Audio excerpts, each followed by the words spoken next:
On April 1, 2026, the Islamic Revolutionary Guard Corps issued a military directive explicitly targeting American corporate infrastructure. The named targets included 18 of the world's largest technology firms, specifically identifying Microsoft, Google, Apple, and Intel. The IRGC directive reflects a kinetic military operation already in progress across the Middle East. Days earlier, Iran executed coordinated aerial strikes against 3 physical Amazon Web Services data centers located in the region. The immediate impact forced numerous cloud service providers operating within those facilities completely offline. Historically, network architects treated civilian tech hubs and data centers as neutral, economically insulated assets. These strikes converted commercial server farms into primary military objectives. Global infrastructure architects must now design systems under the assumption that commercial hyperscale data centers are active participants in state-level conflict. Silicon Valley companies have aggressively expanded their physical footprint in the Middle East, committing $600 billion in capital expenditure to build regional AI infrastructure. That localized hardware became deeply entangled in geopolitical conflict on February 28th, during the joint U.S. and Israeli offensive known as Operation Epic Fury. During that operation, the U.S. military utilized advanced artificial intelligence to process vast amounts of battlefield data, rapidly identifying over 10,000 targets. The software bridging the battlefield and the data center was Palantir's Maven Smart System. The massive computational power required to identify those targets relies on the exact same commercial cloud backbone used to host civilian applications. Iran's strategic deduction was straightforward.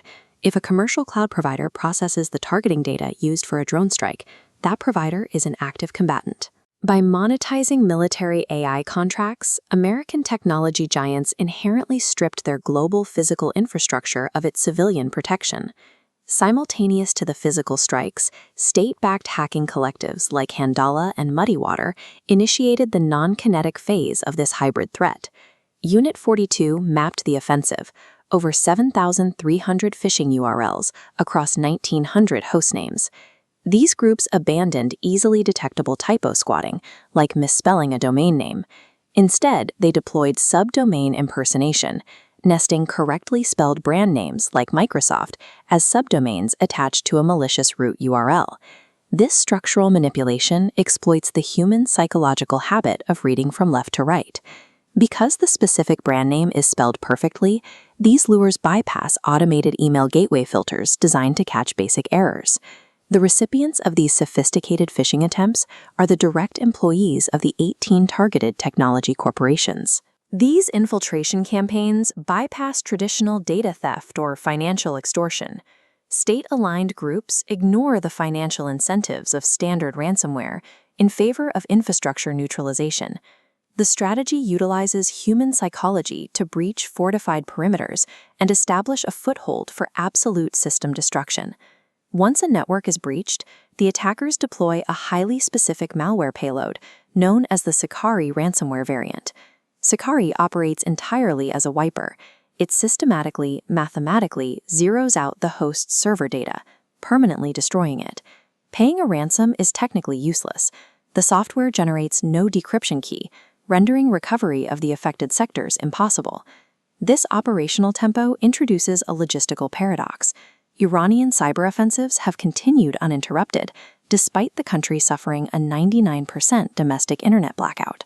State-aligned advanced persistent threats bypass their domestic infrastructure entirely by operating pre-positioned proxy networks stationed in Europe and Southeast Asia.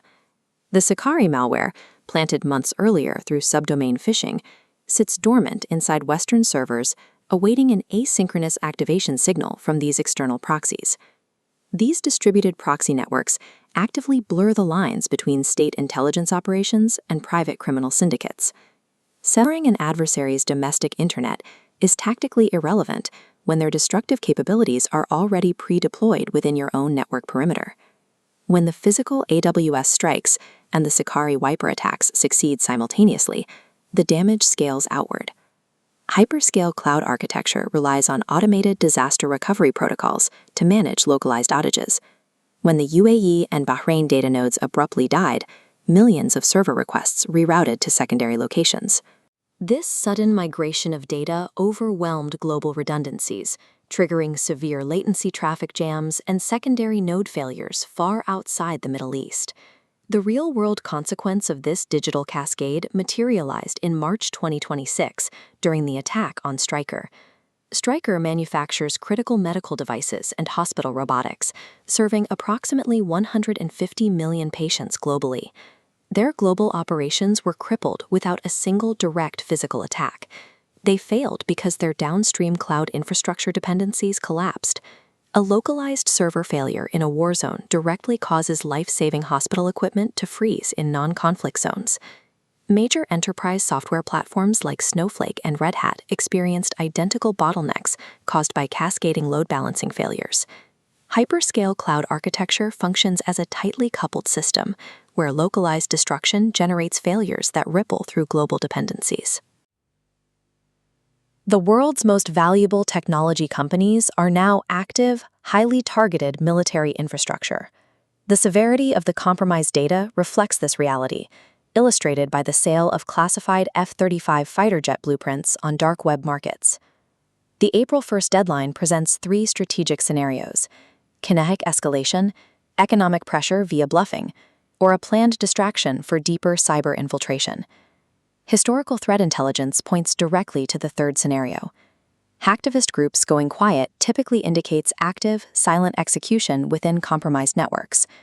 A significant portion of the $600 billion global AI infrastructure buildout currently sits directly in this geopolitical crossfire.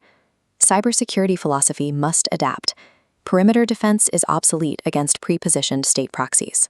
Global enterprises must now prove they can physically and digitally recover once their core infrastructure is intentionally wiped from existence.